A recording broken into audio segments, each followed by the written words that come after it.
Hello everyone. सोचने से कहाँ मिलते हैं तमन्नाओं के शहर। गौर कीजिएगा कि सोचने से कहाँ मिलते हैं तमन्नाओं के शहर, चलना भी ज़रूरी होता है मंजिल पाने के लिए। तो अगर आप सोच के बैठे हैं तो वहाँ पे सफलता नहीं आएगी। हमें सफलता तभी मिलती है या प्यासे को पानी तभी मिलता है जब वो पानी की ओर जाता है।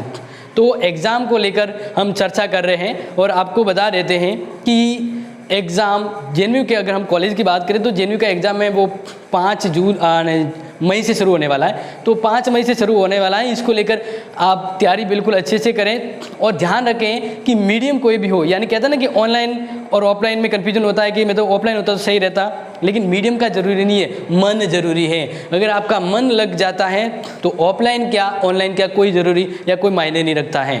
तो मैं आपसे यही कहता हूँ कि education is the most powerful weapon in the world. तो then you can change the world. Education एक ऐसा वेपन है जिसके द्वारा आप पूरे वर्ल्ड को चेंज करने की ताकत रखते हैं। तो इसी को ध्यान में रखें ना, तो पढ़ाई पे ध्यान दीजिए।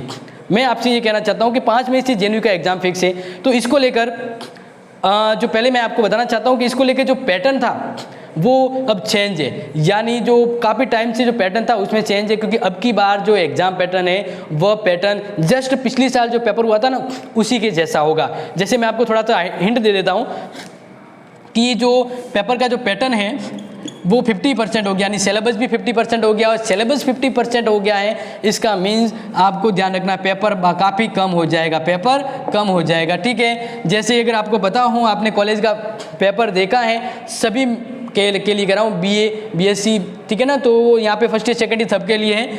तो यहाँ पे हम बात करें कि पेपर की बात करें तो पेपर 3 सेक्शन में होता है, सेक्शन A, सेक्शन B और हम बात करें सेक्शन C। तो पेपर है वो 3 सेक्शन में डिवाइड होता है। इस तरह से जेएनयू का पेपर हमेशा आता है। लेकिन जो सेक्शन A है इसमें 10 प्रश्न आते हैं जो क्या होते हैं, अति लघुतरात्मक टाइप के होते हैं। क्या होते हैं? अति लघुतात्मक टाइप के होते हैं। तो अभी जब चेंज हुआ है ना एग्जाम का पैटर्न, तो मेरे प्यारे विद्यार्थियों आप गौर फरमाइएगा कि जो 10 प्रश्न थे अति लघुतात्मक में, अब आपको उस ए सेक्शन में कितने करने हैं? 5 प्रश्न ही करने हैं। ये ध्यान रखना है। जो नहीं पता है या जो जिनको ये अपडेट नहीं है उनको ये अपडेट आप ज़रूर दें, क्योंकि अभी जो सेक्शन A है उसमें 10 में से आपको ओनली 5 प्रश्न ही करने हैं। समझ में आ रहा है कि नहीं आ रहा है? नेक्स्ट बात करें सेक्शन B।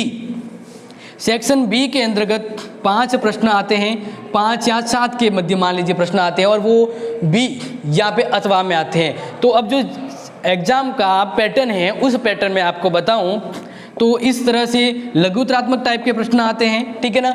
और उसमें अभी आपको क्या करना है, उसमें से आपको ओनली 3 प्रश्न करने हैं। कितने प्रश्न करने हैं? 3 प्रश्न करने हैं। तो ये पेपर काफ़ी शॉर्ट हो गया है।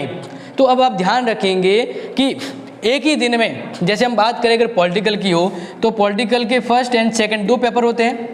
जब 2 पेपर होते हैं पर पेपर का 3 घंटा हुआ करता था, लेकिन अब पेपर का पैटर्न और पेपर का सिलेबस कम हो गया है। तो इसलिए आप ध्यान रखेंगे कि एक दिन में आपको ध्यान रखना 3 घंटे के अंतर्गत, कितने घंटे? 3 घंटे के अंतर्गत ये दोनों पेपर होंगे, यानी 1.5 घंटे के। तो 1.5 घंटे के पेपर होंगे और पेपर का पैटर्न यही होगा। इसमें आप ध्यान रखना अभी जो पेपर आएगा जेएनयू का उसमें आपके सेक्शन C नहीं है। सेक्शन C आपको नहीं करना है। समझ में आ रहा है? बिल्कुल भी सेक्शन C आपके पेपर में तो आएगा क्योंकि पेपर ऑलरेडी प्रिंट हो चुके हैं, लेकिन ध्यान रखना आपको करना क्या है, सेक्शन A और सेक्शन B को ही करना है। सेक्शन A में भी 5 प्रश्न आप करेंगे और सेक्शन B में भी आप 3 प्रश्न करेंगे, और वो करना कितना है? 1.5 घंटे में, क्योंकि दूसरा 1.5 घंटा आपका सेकंड पेपर के लिए होगा। एक ही दिन में 2 पेपर होंगे आपके। समझ में आ रहा है कि नहीं आ रहा है? उसी अकॉर्डिंग करना है। और इसमें फर्स्ट यूनिट और सेकेंड यूनिट है वो बहुत ही इंपॉर्टेंट है, उसको ही आप ध्यान रखेंगे। तो अगर अब भी कुछ कन्फ्यूजन आपको रहता है कि सर कुछ डिटेल से पूछना था, तो आप कमेंट में ज़रूर मेंशन करें। अदरवाइज़ ये जो वीडियो है अपने बाकी दोस्तों को, फ्रेंड्स को शेयर करें ताकि उनको पता रहे कि एग्ज़ाम पेपर का पैटर्न कैसे आने वाला है। और विशेष में तो और कहूँ कि छोटे प्रश्नों पे आप ज़्यादा ध्यान देंगे क्योंकि वो आपके लिए काफ़ी इम्पोर्टेंट हो सकते हैं, ठीक है ना। अब एग्ज़ाम के ऊपर ये एक और बात मैं कहना चाहूँगा कि एग्ज़ाम कैसा भी हो स्ट्रेस नहीं लेना, तनाव में नहीं आना है। अगर आप तनाव में हो तो जो आप करने वाले हैं वो भी भूल जाते हैं, करने वाले हैं वो भी भूल जाते हैं। तो एग्ज़ाम से पहले आप भरपूर मेहनत कर दीजिए, जी जान लगा दीजिए, लेकिन एग्ज़ाम एकदम नज़दीक, जैसे मान लीजिए कल एग्ज़ाम है तो फिर एकदम कहते हैं ना एकदम टेंशन फ्री हो जाइए। अब जो होगा वो जैसा होगा बढ़िया होगा, क्योंकि हमने पूरी मेहनत लगा दी, पूरी जी जान लगा दी है। वरना अगर स्ट्रेस में रह गए तो लिखने के दौरान कन्फ्यूजन हो जाओगे, विचारों में तालमेल नहीं बैठेगा। तो ध्यान रखें, पढ़ाई करें और पढ़ाई करने के बाद ही आप वो मैटर लिख पाएंगे, तो बिना पढ़े तो आपसे कुछ नहीं होगा। तो ये चीज़ भी आप ध्यान रखें। और पढ़ने के लिए आपको ऑनलाइन माध्यम हो या ऑफलाइन वो ज़रूरी नहीं है, आपका मन ज़रूरी है। तो मन लगा के पढ़ाई कीजिएगा।